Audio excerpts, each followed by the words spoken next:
Evaluation Council for our September meeting. And will the clerk call the roll, Ms. Mastro? Good afternoon, Chair Drew, council members. For the record, this is Tammy Mastro. Department of Commerce. Kate Kelly, present. Department of Ecology. Rob Dingle, present. Fish and Wildlife. Mike Livingston, present. Department of Natural Resources. Excused. Utilities and Transportation Commission. Stacy Brewster, present. EFSEC staff, Sonia Bumpus. Sonia Bumpus, present. Amy Kidder. Present. Joan Owens. Present. Amy Moon. Present, Tammy, thanks. Kyle Overton. Yeah, this is Kyle Overton, present. Stuart Henderson. Here. Patty Betts. Our AAG John Thompson. Yes, I am present. Thank you, Mr. Thompson. Chair Drew is present, and there is a quorum for the regular EFSEC council. Thank you. Thank you. Is there anyone else on the line who would like to introduce themselves?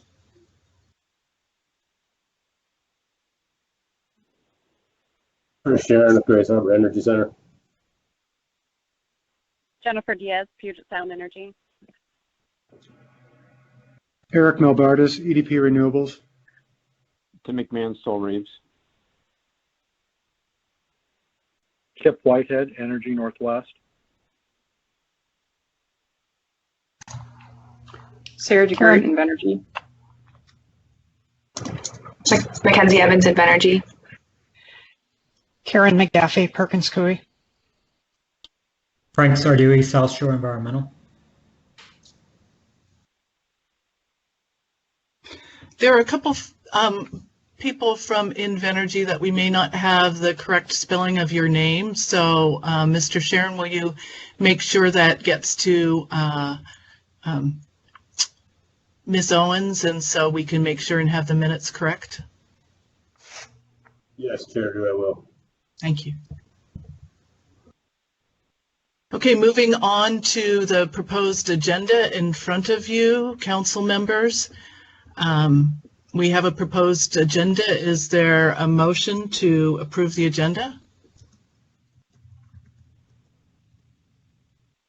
Kate Kelly, move to approve. Second. Thank you. I think that was Mr. Dingle for a second. Yes. Any discussion? All those in favor, please say aye. Aye. Aye. Opposed? Aye. Opposed? Motion carries. Moving on to the meeting minutes from August 18th, 2020. You have received them in your packets, and they are presented on the screen. Is there a motion to adopt the minutes from August 18th, 2020? Motion to approve. This is Rob Dingle. Thank you.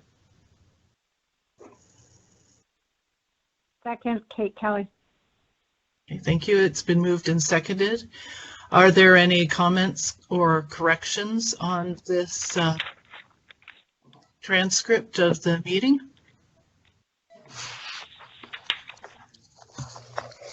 Hearing none, all those in favor of adopting the minutes say aye. Aye. Aye. Aye. Opposed? Minutes are adopted. So we will now move on to our the rest of our agenda. And first up is Kittitas Valley Wind Power Project. Mr. Melbardis. Good afternoon, Chair Drew, EFSEC Council. This is Eric Melbardis with EDP Renewables for the Kittitas Valley Wind Power Project. We had nothing non-routine to report during the period. Quick update on the smoke situation by us. We're currently on work stand downs because our AQI, air quality indexes, are at times above 500. Thank you. And I know that's also been going on for some manner of days, so difficult time. Yes, thank you.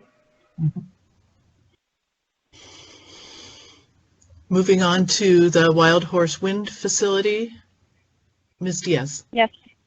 Yes, thank you, Chair Drew, council members, and EFSEC staff. This is Jennifer Diaz with Puget Sound Energy for the Wild Horse Wind Facility. And I have nothing non-routine to report for the month of August. Thank you.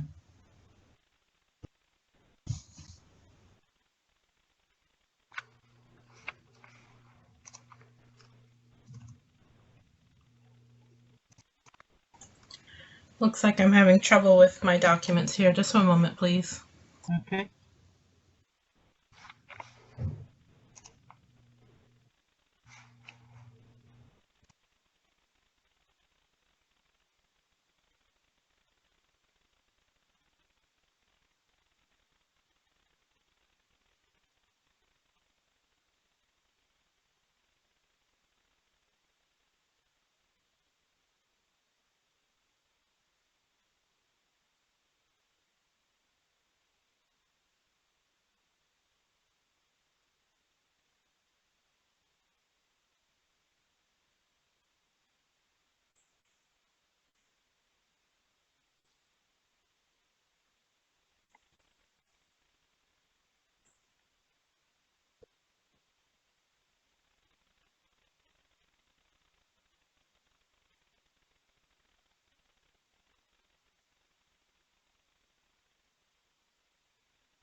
No one is speaking.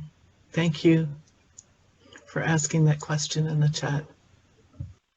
So our next item on the agenda, there you go, is the Chehalis Generation Facility. Mr. Miller, Mr. Smith?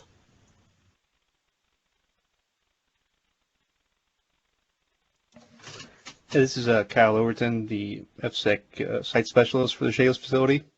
Yes. For the month of August, the Chehalis facility had no non-routine items to report. Okay. Thank you.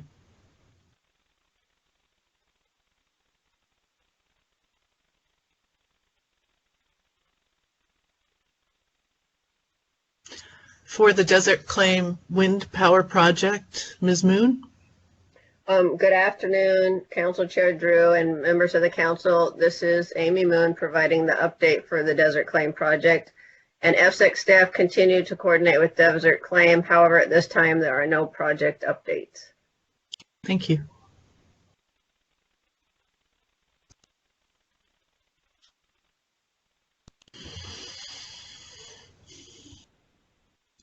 Columbia Solar Project update, is that Mr. Overton or? There. Chair Drew, this is Amy Kidder. I'll be providing the update for this month's Columbia Solar Project update. Good afternoon, Chair Drew and Council. For this month, the certificate holder continues to update EFSEC staff on their progress preparing pre-construction plans for submission. Staff will update Council as things progress. Okay, thank you.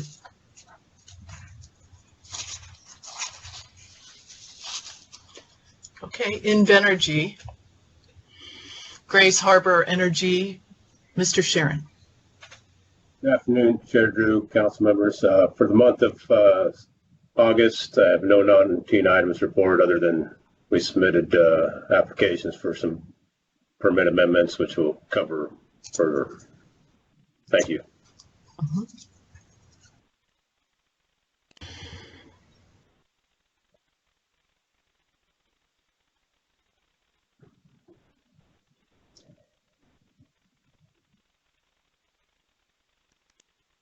Looks like I have to reopen the document. One moment, please. Okay.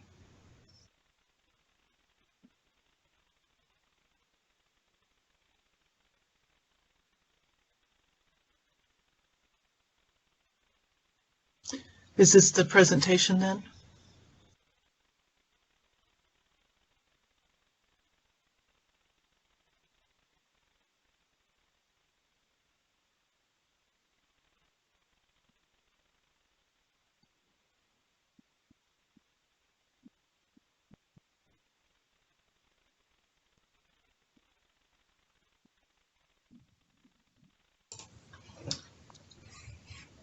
Okay, we should be good now. Okay. Are we going to start with the presentation by Mr. Sharon or a staff presentation? I believe we're going to. Yes, Chair Drew, I'll start it and then I'll hand it off to one of the asset managers with Invenergy. Okay. Please go ahead. Okay. Do you have the slides? Again, Chair Drew, council members, today we just have a brief presentation for the council on our application to amend our site certification agreement, SCA, amendment number 5, and our prevention of significant deterioration, PSD, amendment 4, to facilitate upgrading our combustion turbines. Next slide, please. There's just a brief overview of what we'll cover.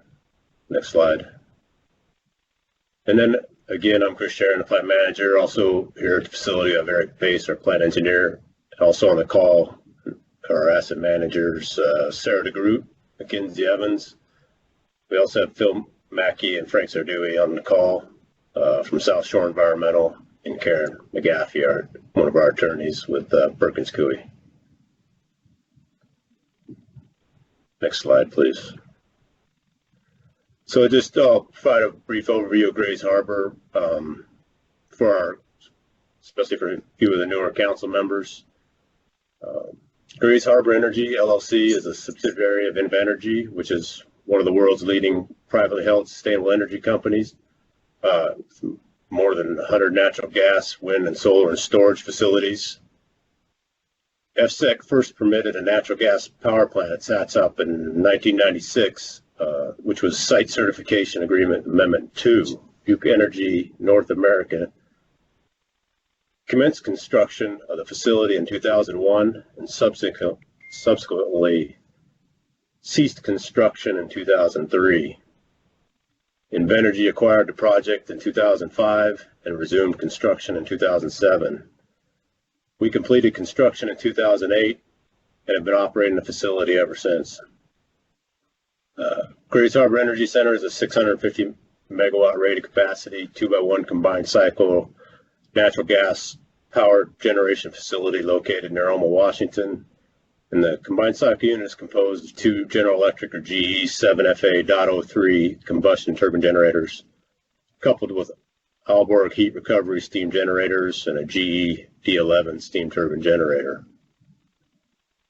In 2011, the council amended the site certification agreement, amendment number 5, to authorize construction of 2 more units, units 3 and 4, to double the size of the facility. This expansion has not yet been built. Grays Harbor Energy Center is one of the most efficient natural gas facilities in the region, and as such, we have been operating with greater frequency as peak demand in the region has increased. We've always had a good working relationship with EFSEC and its staff, and we're pleased to be here today to talk about what we think is a pretty simple request to amend our site certification agreement and modify the PSD permit so that we can install the latest GE equipment to our facility. At this point, I'll hand off the presentation to Mackenzie Evans, the plant's asset manager, and she'll cover the gas path upgrade and permit amendment. Thanks, Chris. We can go ahead and probably go to the next slide. So as Chris mentioned, Grays Harbor Energy Center has been supplying power to the Northwest Power Pool since 2008.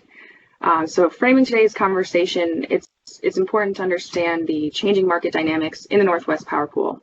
And as you can see here, detailed on this slide, projected coal and hydro retirements are expected to be over 4.4 gigawatts in the next decade. On top of that, peak demand is expected to increase 0.5% annually over the same time period. So together, these market forces combine and contribute to tightening reserve margins and subsequently a projected increase in Grays Harbor's operating hours, as Grays Harbor is already one of the Northwest Power Pool's most efficient, if not the most efficient, gas-fired power plants. And the last thing, kind of to highlight here is just that Grays Harbor Energy Center does provide flexible gas power that helps with the increasing integration of intermittent renewable resources. Next slide, please. So now that you have a little bit more background on Grays Harbor and its role in the Northwest Power Pool, we are here today outlining the objectives of our recently submitted SCA and PSD amendments. So our objectives are twofold. First, the installation of GE's Advanced Gas Path Package, and next, the extension of Units 3 and 4's construction deadline. So specifically, we've submitted some materials that should be in your packet, kind of walk through those quickly. First, we have the letter requesting the amendment. This letter discusses the council's regulations concerning amendments and explains how our request satisfies each of those. Next, we have the SEPA checklist, which explains why the requested amendment is not expected to have any significant environmental impacts. Next is the red line of the SCA. This shows the specific parts of the SCA that we have asked the council to amend. And lastly, the PSD minor modification application. So this is the detailed air permitting material. And we do want to emphasize that we are not asking for any changes in the PSD permit limits. However, but because the equipment would change, we do need a minor modification of the PSD permit. So this application obviously goes through all the regulatory issues in detail and provides the technical information for the EFSEC staff and ecology to review. Next slide, please. So the first objective of the amendments is installation of GE's Advanced Gas Path Package, or AGP, in both units. So AGP involves an upgrade to turbine software and hardware with more robust parts manufactured from enhanced materials for increased reliability. So if you look at the picture on the slide here, the air comes in on the left side through the inlet. It's compressed in the compressor section, and then the gas is combusted and goes through the turbine section to generate the power. So the parts we're talking about here and looking at replacing is what's known as the hot gas path section, which is just after the combustion section. So these parts do see the highest temperatures. So then by swapping them out, swapping the existing turbine parts with these AGP components, the turbines are able to produce more output at an increased firing temperature, which improves overall efficiency. Next slide, please. So diving in a little bit more about the upgrade, this is an upgrade that GE does all the time. Technology has been around for several years. It's one of GE's most common upgrades. In fact, there are other generators in the area who have already upgraded their units to this technology. So the upgrade is entirely interior to the gas turbines, no change in the turbine footprint. And again, to be clear, we're not requesting any change to limits in the existing air water permits. And with that said, we do want to point out that the greenhouse gas emission rate actually improves with the increased efficiency from AGP. In terms of timing, installation is planned for spring of 2021 as a part of the facility's regularly scheduled annual maintenance outage. So with the units already on outage, no additional downtime is required for installation. And kind of walking back from there, in order to meet that timeline, we did submit the materials in August, and we're here talking to the council today in September, so that we can get approval before the end of the year to buy the equipment and be good to go for next spring. Next slide, please. So to close the loop here, the chart on this slide details Grays Harbor's projected operations through 2029. We wanted to show this to be clear that the demand for efficient natural gas-fired power is going to increase over the next several years with its retirements discussed earlier. So we expect the plant to run more often, even if the equipment is not changed. So the modest increase in capacity from AGP means that Grays Harbor Energy Center can provide a bit more power to meet this increasing demand.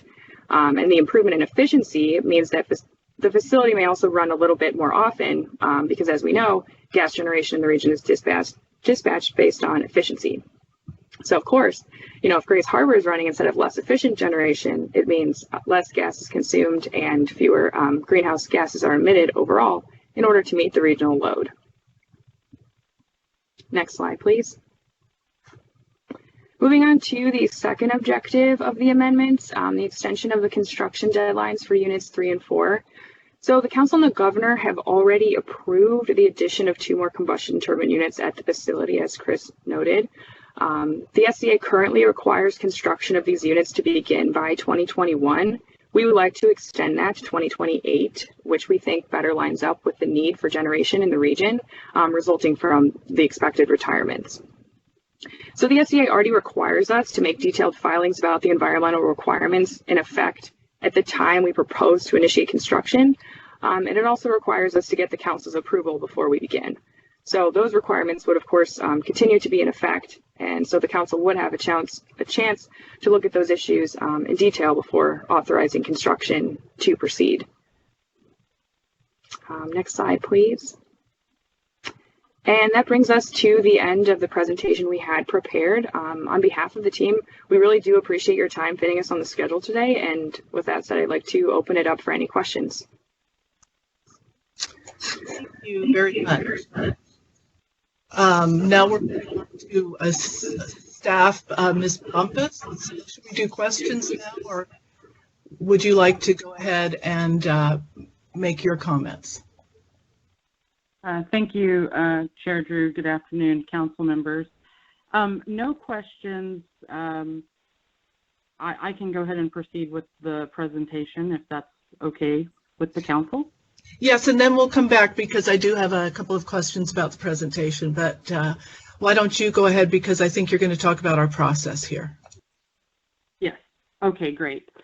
So again, for the record, this is Sonia Bumpus, and I am going to talk about EFSEC's SCA amendment process, going to just kind of provide a high-level overview of how the process works, and afterwards I'd like to make some recommendations for the council to consider with respect to next steps for this SCA amendment that's been proposed. So the procedures concerning an amendment request for a site certification agreement are outlined in EFSEC WAC, Washington Administrative Code 46366. The council, when acting on a site certification agreement amendment request, can accept, reject, or reject the request with conditions. This is in 46366-060. So now that we have a written request for an SCA amendment, we look to WAC 46366-030. This requires the council to hold one or more public hearing sessions at the times and places determined appropriate by the council. And so this is where staff at the end of this overview will make a recommendation. But essentially the council can decide as they go along if they need additional information and if they want to conduct additional public hearing sessions on the amendment request. The public hearing, specifically the first public hearing, historically includes a presentation by the certificate holder about the amendments they're requesting, and it also provides an opportunity for public comment on the amendment request before the council. So you can imagine that once we've had the opportunity of public comment and we've received public input, that helps move the process along particularly with respect to the SEPA process, which EFSEC conducts under our promulgation of SEPA WAC in 46347. So EFSEC SEPA responsible official, which is the EFSEC manager, would review the amendment documentation, which is what we've already begun to do, would request additional information if needed to complete the review, the environmental review, and would then make a SEPA determination with respect to the environmental impacts associated with the amendment request, and would report that to the council in a public meeting. And at that point, the council then can proceed with review of the SCA amendment request, which is outlined in WAC 463-66040. And I'd encourage the council to take a look at these 4 provisions. And I'm just going to highlight them really quickly. Number 1 is the intention of the original SCA. So you're looking at whether the proposal is consistent with the intent of the original SCA. 2 is it consistent with applicable laws and rules? 3, consistent with public health, safety, and welfare. And 4th, the provisions of Chapter 46372. And so there's sort of an outline of how the council approaches the review of the amendment. For the council to approve the SCA amendment request, there are 2 paths on which the council can proceed. One is to approve the council, or to approve the amendment request by resolution, and this is in 463-66070. There's a second option for approval, but it applies only if certain criteria are met. This is in 463-66080, and this requires approval by the governor. So, and I can answer questions about this. It's a lot of information, so I'm just trying to sort of touch on the highlights. But I wanted to let the council know that historically what we've done is once public hearings have been conducted, a SEPA determination has been made, the council is reviewing the SCA amendment request in light of those 4 provisions, consistency with those 4 provisions that I just outlined. Typically around that time is when staff would make a recommendation to the council on a path forward, whether, we would recommend that the council proceed by approval, through resolution, or would it be triggering those criteria in 463-66080 requiring approval by the governor. So I'm not going to make a recommendation with respect to that at this time, but I wanted to let the council know about those 2 paths for approval down the road. So that's the overview of our process. And I'm going to stop here before I get into what I would recommend as next steps to see if the council have any questions about any of these rules that I've just gone through. So what I'd like to do perhaps is to ask questions. Let's see, I think I still have some questions on the information and that was provided to us by Grays Harbor Energy and Invenergy. And so why don't we start with those questions? I know this is a lot coming at the council right now, and I'm sure that, Sonia, you will also share those citations in an email so people don't have to write them down. And then we'll take questions on the process, and then we'll talk about next steps. So I will, if we can, go back to a couple of questions about the information from Invenergy and Grays Harbor Energy.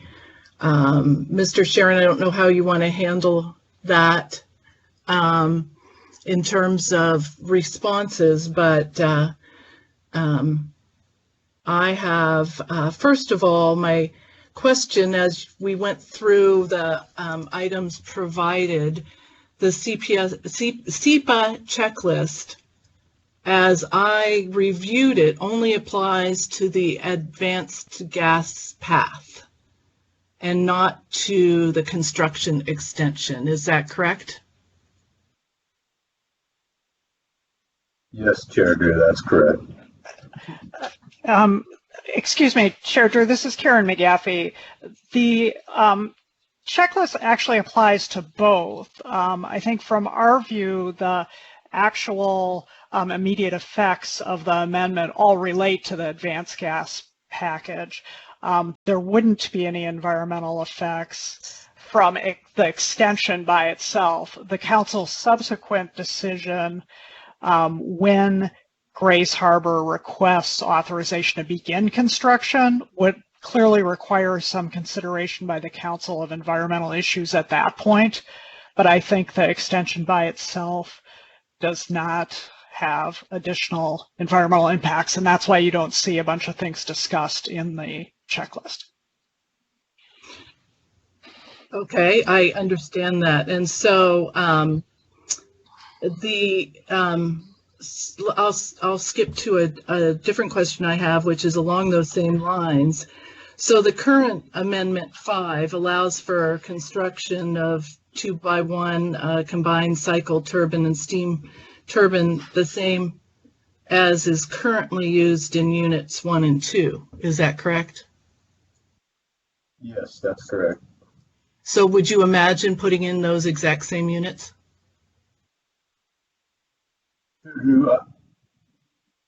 I wouldn't imagine that we would put in the exact same units, but I wouldn't rule it out either.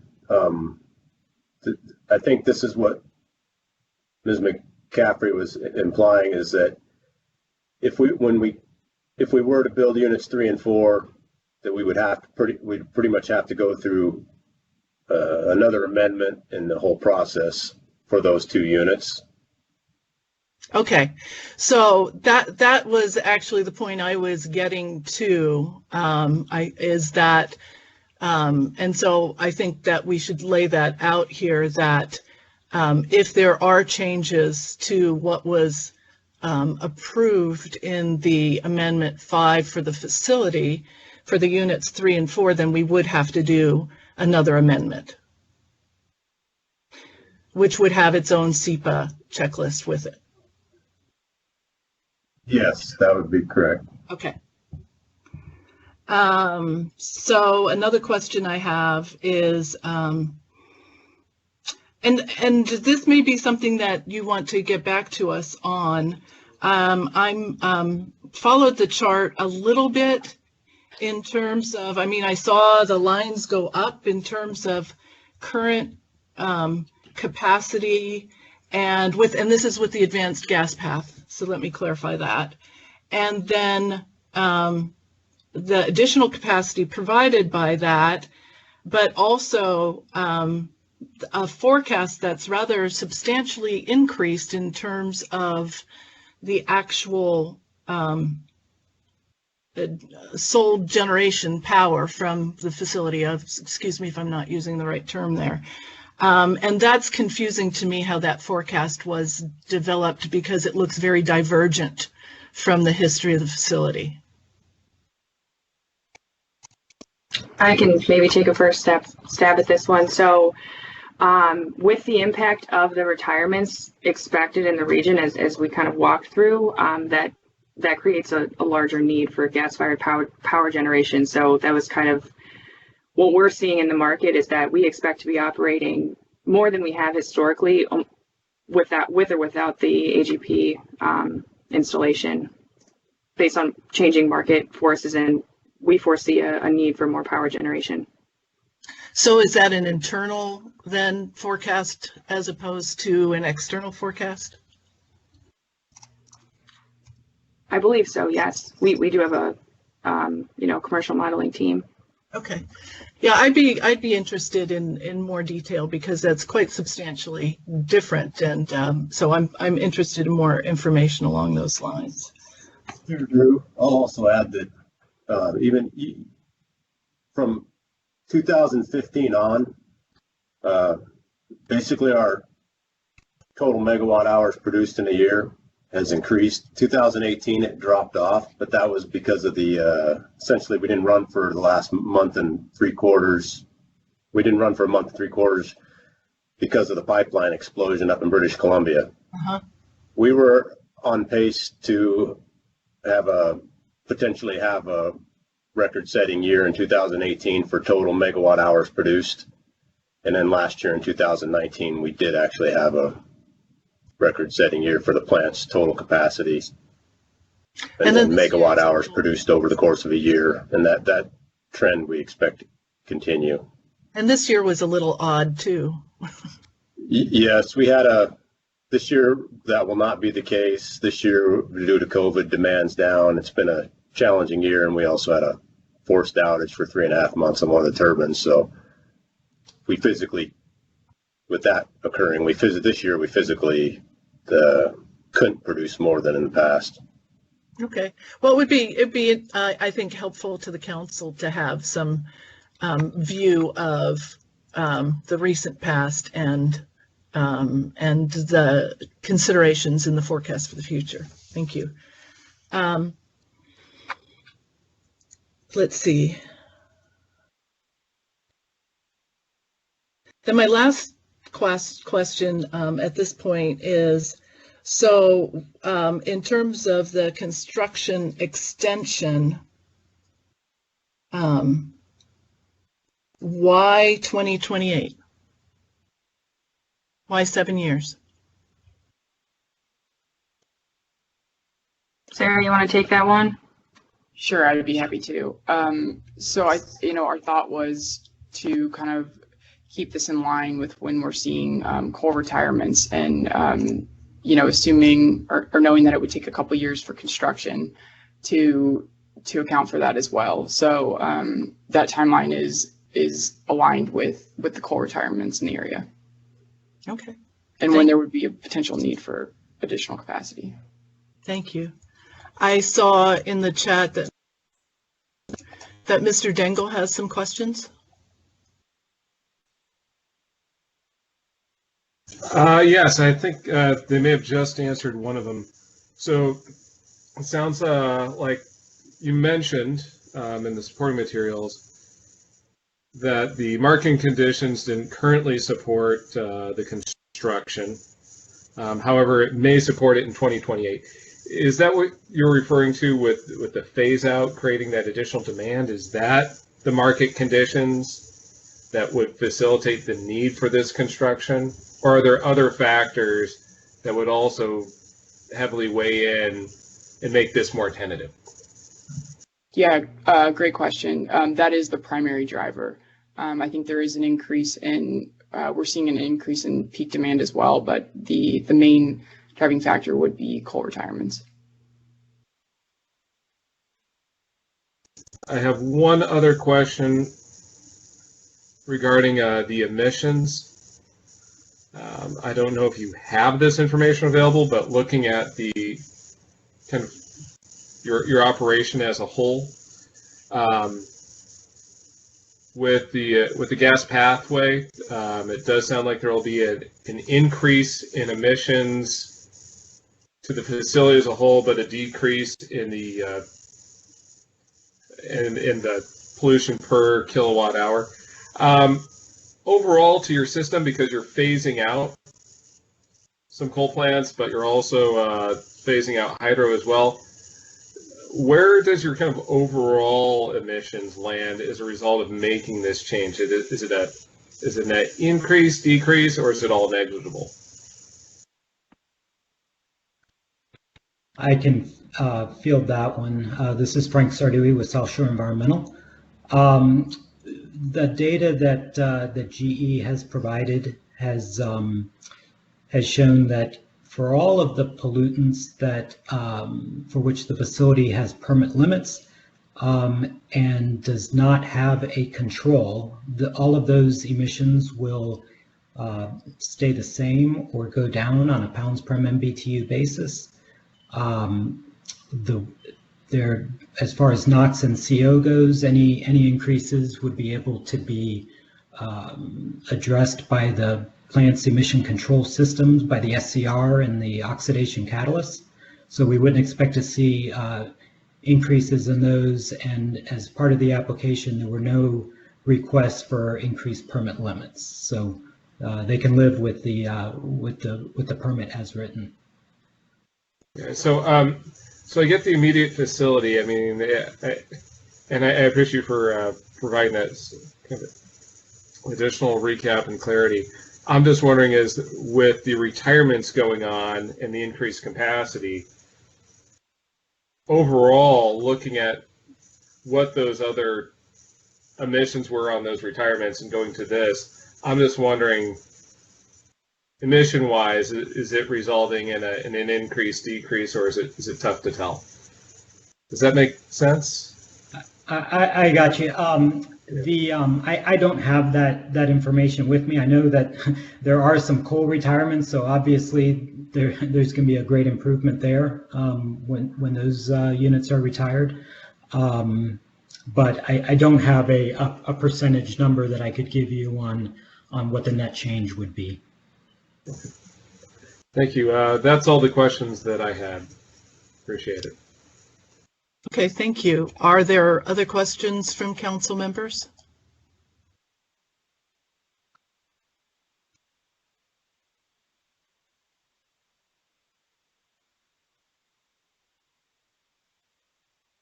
Okay, hearing none, are there questions about the process as you heard outlined by EFSEC manager Sonia Bumpus? Chair Drew, this is Kate Kelly. Yes, go ahead. I guess that to understand the process going forward, the application materials that we have are a little thin on the extension of time for the 3 and 4. There's just not a lot of substance in there. So I'm just trying to understand, are we going to receive more material about so that we can better understand the implications of what's being asked and what happens if this doesn't get approved? And to tag on to that, I got it, particularly reading the existing site certificate, it was a little confusing about what the current requirements are, and there was 5 years and there was 10 years, and just understanding what the implications are for the site and then the permits that are on it. I think that what we will do as council members is share some of the questions that we want for additional information with our staff, and they will then provide that in a data request to the Grays Harbor Energy for additional information, and we can also ask additional questions at the public hearing coming up. So I think those are both two methods where we can make sure that we understand the specific information and the context. And I agree with you, it is quite thin on the construction timeline extension in terms of information. Thank you.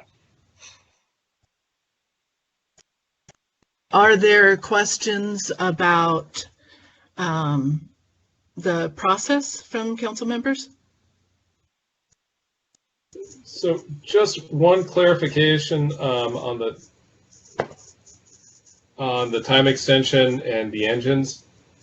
So my understanding is that if we were to grant this permit extension, if there was to be any change in the proposed, because there was a prior EFSEC decision for the engines themselves, if there was any change as far as what those engines look like outside of the current proposal, they would have to come back for a later amendment.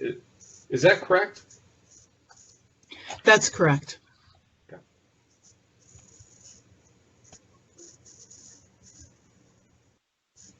Thank you. Mm-hmm. So, Ms. Bumpus, if you want to proceed with the next steps. Thank you, Chair Drew. Yes, so as I was saying, there's a first public hearing that the council is required to hold, and of course additional public hearing sessions can be held. So to start, staff would like to recommend that the council conduct a public hearing session on Invenergy's SCA amendment request on October 6th, and that public hearing session be conducted virtually, as we've been holding our council meetings, our monthly council meetings. And we provide a presentation, or rather the certificate holder would provide a presentation, and could of course provide some additional information to the council and public. And another portion of the meeting would be for public comment, and we would do this virtually. The time for the meeting that we are thinking would be best is to start the meeting at 4 p.m. and go to 6 p.m. We also have a public comment database that we would activate on EFSEC's website during that day, so that those who could not call into the meeting or attend on the platform in which we're hosting it would be able to submit. They could also mail it in, but submit an electronic comment to EFSEC. So just to clarify, I'm sorry, on that point, can we clarify? I heard you say that we would activate the comment database on that day, but we would give people more than that day to comment, I would assume. Well, we will notice the public hearing session to the public if the council is agreeable to what we're proposing, this proposed schedule. We would notice that likely this week, and the public is free to submit, comments to us now. The Chair Drew, are you wanting to know if we could activate our comment database for basically from the beginning of the notification until the meeting? I think that would be helpful, because if we want to have all the comments collected by the meeting date, then that gives people different opportunities of time to comment, rather than extending it beyond that hearing date, because I understand they could send them in writing too, but it's much easier perhaps for a lot of people to enter a comment in a database. So just a question on that. Yeah, so I think that would be fine. We can certainly activate the comment database at the same time as the public notice goes out, and then just keep that comment database open and available as an alternative to mailing in a hard copy comment or something like that. And then it can still serve as an alternative should someone be intending to join in on the meeting and then for some reason can't make it. They've got another way of submitting a comment pretty quickly. So yes, we can make sure that that happens. Okay, that sounds good.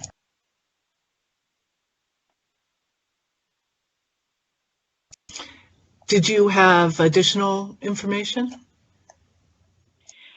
So the only other thing I was going to add is that, as I mentioned, we are conducting a SEPA review, and so we are reviewing all of the same materials that the council has already started to review. We will be compiling a data request, which of course can include some of the council members' questions. Staff will also have a set of questions. We'll send that for additional information, And if we have everything we need, staff can proceed with preparation of the SEPA documentation for the SEPA determination. So there'll be more to follow about that pretty soon, I think, the sooner we get the data request out. And then I think we can go from there. So that was the only other thing I was going to add, is that we are working on the SEPA review now. So, council members, I would like you to send your availability for a public hearing on October 6th between 4 and 6 p.m. to Ms. Owens, because I very much would appreciate as much participation as we can have from the council at that time. And do you have any other questions for staff?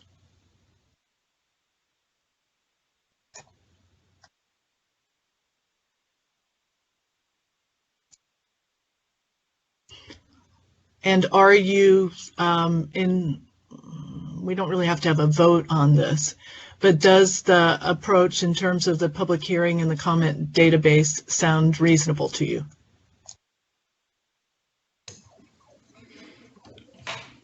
Chair Drew, this is Mike Livingston. It sounds reasonable to me. I would, with the timing of the public hearing, is there a possibility that this would be coming to us in October for a vote then, or are we anticipating needing more time before that next meeting? Honestly, I think we need time to digest this right now before we have an answer. I heard the timing in terms of what the certificate holder is looking for is to have some sort of resolution before the end of the year. We don't have to wait till the last minute, but I think we want to hear what the public has to say and make a determination after that. Thank you. Chair Drew, this is Kate Kelly again. Has any consideration been given to separating these into two different decision streams? The two issues that have been combined? They are, I guess that's one of the questions I have is, they seem to me unrelated, but I think we can have further conversations as we hear some information, and perhaps, I don't know if Mr. Thompson has an answer to that question or has thought about that, but he may be able to help us with it. Chair Drew, this is Sonia Bumpus. I wanted to share a little bit of information related to that question. So staff have discussed internally the possibility of bifurcating these two requests. We also see that they are, basically can stand on their own. And so one approach that we've talked about amongst ourselves internally is that after the initial public hearing session, it might be a good time then to decide if we want to separate these out. I would imagine that if we hear comments about one versus the other, or the comments are perhaps complex in nature, it really would make sense at that point to perhaps separate these out. And if the council were to want to hold additional public hearing sessions, to perhaps proceed in holding those additional sessions with those issues separated out and having a dedicated hearing session for each by issue. So that's sort of what staff have been thinking should these start to get tangled. or one starts to perhaps hold up the other.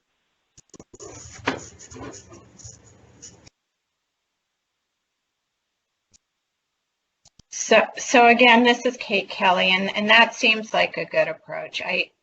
At least to keep that option on the table. It seems like the standard for review and the decision whether to send it up to the governor or not may be different for the two paths. So I'm glad we're keeping our options open. This is Rob Dangle.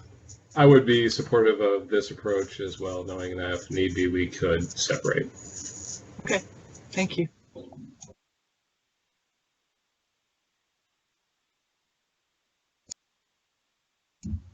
Any other comments? Thank you all. We will, hearing the comments from the council members, we'll ask staff to proceed with noticing the public hearing on October 6th and opening the comment database.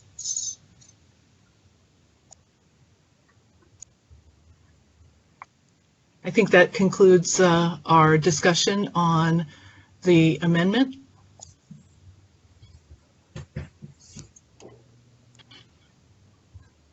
Okay, our next item on the agenda is Columbia Generating Station and WNP 1 and 4 for a monthly report from Mr. Whitehead. Good afternoon. This is Kip Whitehead from Energy Northwest. I'll be reporting on the Washington Nuclear Project 1 and 4 and the Columbia Generating Station. There are no non-routine issues to discuss for the month of August. Are there any questions? Any questions? Thank you. Hearing none, we'll move to our next item.